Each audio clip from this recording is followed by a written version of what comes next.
दोस्तों, इंसान की नस्ल का उसकी आदतों से पता चल जाता है। This is advocate Pawan Sharma. आप सब मुझे विसल ब्लोअर राजू शर्मा के नाम से जानते हैं। किसी एक देश राजा के पास एक व्यक्ति नौकरी के लिए आया। उससे उसकी योग्यता पूछी गई तो उस व्यक्ति ने कहा कि वो एक सियासी आदमी है। अरबी में सियासी आदमी उस व्यक्ति को कहते हैं जो सिर्फ अपनी अकल और अनुभव के अनुसार फैसला कर देता है, चाहे वो शिक्षित ना भी हो। राजा के पास बहुत सियासतदान थे, फिर भी उसने कहा चलो एक सियासतदान और मिल गया तो उसको अनुभव का फायदा ही लिया जाएगा। राजा ने सबसे पहले उस सियासी व्यक्ति को अपने घोड़ों के तबेले में नौकरी दे दी।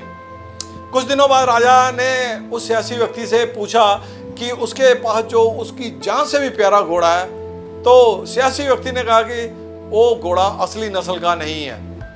राजा ने बड़ी हैरानी से पूछा वो कैसे?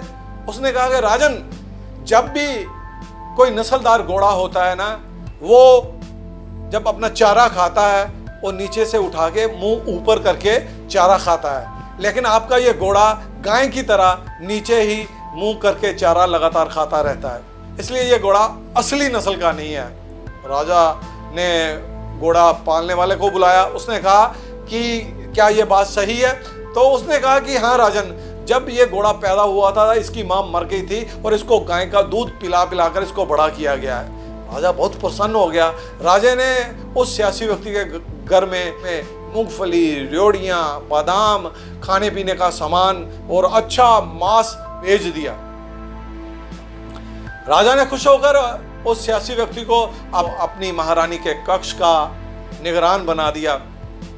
कुछ दिनों बाद राजा ने उस सियासी व्यक्ति से कहा कि मेरी महारानी के बारे में क्या विचार हैं? तो उस सियासी व्यक्ति ने कहा कि राजन, आपकी पत्नी ना तो शहजादी लगती हैं और ना ही किसी राजा की पुत्री लगती हैं। राजा को गुस्सा आ गया, तिलमिला गया। उसने कारण जानना चाहा। सियासी व्यक्ति ने कहा कि हे राजन, आपकी पत्नी आपके नौकरों के साथ सही ढंग से व्यवहार नहीं करती है। जो खानदानी व्यक्ति होता है वो अपने नौकरों के साथ भी बड़े अच्छे ढंग से व्यवहार करता है। सो आपकी महारानी का व्यवहार आपके नौकरों के प्रति सही नहीं है। राजा ने अपनी सास को बुलाया और पूछा। सास ने कहा उनके घर में पुत्री पैदा हुई थी तो आपके माता पिता ने हमारी पुत्री को आपके साथ रिश्ता करने के लिए मांग लिया था, परंतु हमारी पुत्री 6 महीने बाद मर गई। आपके साथ हमारा रिश्ता जुड़ा रहे इसलिए हमने अनाथ आश्रम से एक बच्ची को गोद में ले लिया और उसको बड़ा करके आपके साथ शादी कर दी। राजा सियासी व्यक्ति के इस अनुभव से बड़ा प्रसन्न हुआ। राजा ने सियासी व्यक्ति के घर में भेड़, बकरियां, गाय, भैंस तोहफे के रूप में बेच दी। राजा ने फिर कुछ दिन बाद उस सियासी व्यक्ति को अपने पास बुलाया और कहा कि तेरे मेरे बारे में क्या विचार है? तो सियासी व्यक्ति ने कहा अगर मुझे मेरी जान की खैर दी जाए, जान बख्श दी जाए, फिर मैं आपको अपना अनुभव बताऊंगा। राजा ने वादा किया कि उसकी जान को बख्श दिया जाएगा। तो उस सियासी व्यक्ति ने कहा कि महाराज, ना तो आप शहजादे हो और ना ही आप किसी राजा के पुत्र हो। राजा को क्रोध आ गया। मृत्यु का आदेश देने वाला ही था, लेकिन अपना वचन याद आ गया। उसने पूछा कि ऐसा तुमने क्यों बोला? उसने कहा कि हे राजन, अगर आप किसी महाराजा के पुत्र होते, शहजादे होते, तो जो भी अनुभव मैंने आपको बताए हैं आप उसके बदले में मुझे हीरे, सोने, चांदी का इनाम देते। लेकिन आपने जब भी मुझे कोई इनाम दिया है, मूंगफली, रेड़ियाँ, खाने पीने का सामान और तोहफे में के रूप में भेड़, बकरियां, गायें, भैंसें दी। इसलिए आप कोई राजा के पुत्र हो नहीं सकते। राजा अपनी मां के पास गया और क्रोध से अपनी माँ से पूछा कि मुझे इसका राज बताया जाए। तो उसकी माँ ने कहा कि बेटा,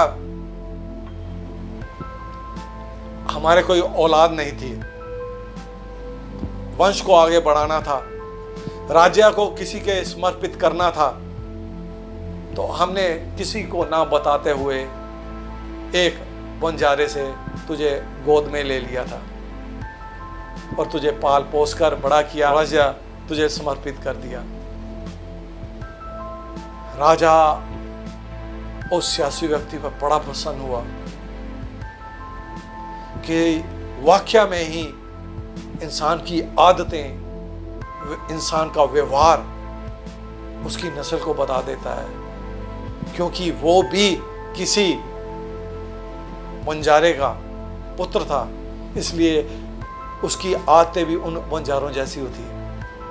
सो दोस्तों, परमात्मा ने सभी को बनाया तो एक जैसा ही है, लेकिन जिस जिस जगह पर वो जन्म लेता है उस जगह के हालात और उसकी आदतें वो सारा जीवन भर रहती हैं, वो खून में शामिल होती हैं। आदमी ना चाहते हुए भी कुछ ऐसी हरकतें कर बैठता है जो उसके खून में शामिल होती हैं। सो दोस्तों, आदमी के व्यवहार से उसकी नस्ल का पता चल जाता है। ये एक अरबी में कहानी थी जो मुझे अच्छी लगी और मैंने आपके साथ शेयर की। Thank you very much.